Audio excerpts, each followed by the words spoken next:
Inline function programming language में code left to right नहीं बल्कि टॉप टू बॉटम लिखे जाते हैं। लिहाजा फंक्शंस जब इनलाइन होंगे तो कुछ ऐसे दिखाई देंगे। इसका मतलब क्या है? बहुत आसान सी बात है। ये एक नॉर्मल प्रोग्राम है जिसमें एक यूज़र डिफाइंड फंक्शन मिनिमम लिखा हुआ है, जिसका काम है कि जब उसको दो पैरामीटर्स इनपुट हों ए और बी में, तो चेक करे if A is greater than B condition true है तो बी को मिनिमम मान ले और बी की वैल्यू रिटर्न कर दे, और अगर A is greater than B false है तो ए को मिनिमम मानते हुए ए की वैल्यू रिटर्न करे।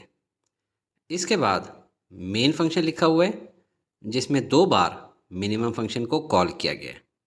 जब भी मिनिमम फंक्शन को कॉल किया जाता है तो सीपीयू का बहुत सा टाइम वेस्ट होता है, क्योंकि प्रोग्राम का कंट्रोल मेन फंक्शन से पास हो जाता है यूज़र डिफाइंड मिनिमम फंक्शन को, जो कि किसी दूसरी मेमोरी लोकेशन पे पड़ा हुआ है। वहाँ पे ये मिनिमम फंक्शन एग्जीक्यूट होगा, ए और बी यानी 13 और 32 में से जो वैल्यू मिनिमम है वो रिटर्न करेगा और कंट्रोल दोबारा से मेन फंक्शन में आ जाएगा। नेक्स्ट लाइन में दोबारा user defined minimum function call होगा और कंट्रोल फिर से मिनिमम फंक्शन को पास हो जाएगा।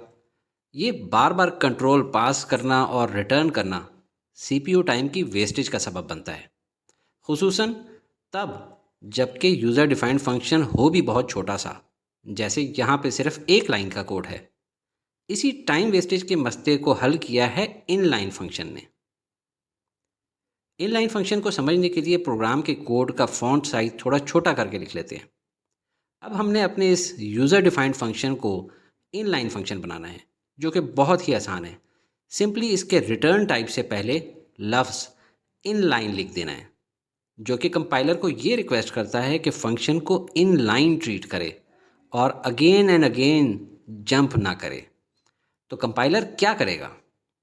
इनलाइन फंक्शंस के केस में जब कंपाइलर प्रोग्राम को कंपाइल करता है, रन करता है, तो जितने भी इनलाइन फंक्शंस होते हैं उनको उनकी कॉल वाली जगह पे एक्सपैंड कर देता है, यानी फंक्शन कॉल को रिप्लेस कर दिया जाता है फंक्शन की बॉडी से। यहाँ ये बात भी बता दूँ कि इनलाइन फंक्शन का ज़्यादा फ़ायदा भी तभी है जब यूज़र डिफाइंड फंक्शंस छोटे हों साइज़ में, जैसा कि ये फंक्शन सिर्फ वन लाइन कोड है। तो अब देखें कि ये किस तरह फंक्शन कॉल की जगह प्लेस होगा कंपाइलेशन के दौरान। ए ग्रेटर देन बी की जगह 13 greater than 32 with question mark और 13:32। इसी तरह सेकंड रो में भी एक और चीज़ ध्यान में रखने की है कि जब कोड लिखा जाता है तो फंक्शन कॉल वाली जगह पे वर्ड इन लाइन लिखने की ज़रूरत नहीं है। फंक्शन बिल्कुल उसी तरह कॉल होगा जिस तरह नॉर्मल फंक्शन कॉल होता है। इनलाइन फंक्शन का एक डिसएडवांटेज भी है कि अगर यूज़र डिफाइंड फंक्शन लेंथी होगा तो आपका कोड भी कंपाइल होते वक्त बहुत लेंथी हो जाएगा। अच्छा, इस प्रोग्राम की आउटपुट होगी, दोनों सी आउट वैल्यूज़ को देखें। इन्वर्टेड कॉमास में लिखा हुआ minimum out of 13 and 32 is, और फिर अगला जो उसने आउटपुट दिया है, मिनिमम कौन सी वैल्यू है 13 और 32 में से? 13। नेक्स्ट सी आउट की स्टेटमेंट एग्जीक्यूट होगी तो लिखा आएगा minimum out of 34 and 65 is, और जो हमारा मिनिमम फंक्शन है वो क्या वैल्यू रिटर्न करेगा? Minimum value 34। तो ये था इनलाइन फंक्शन।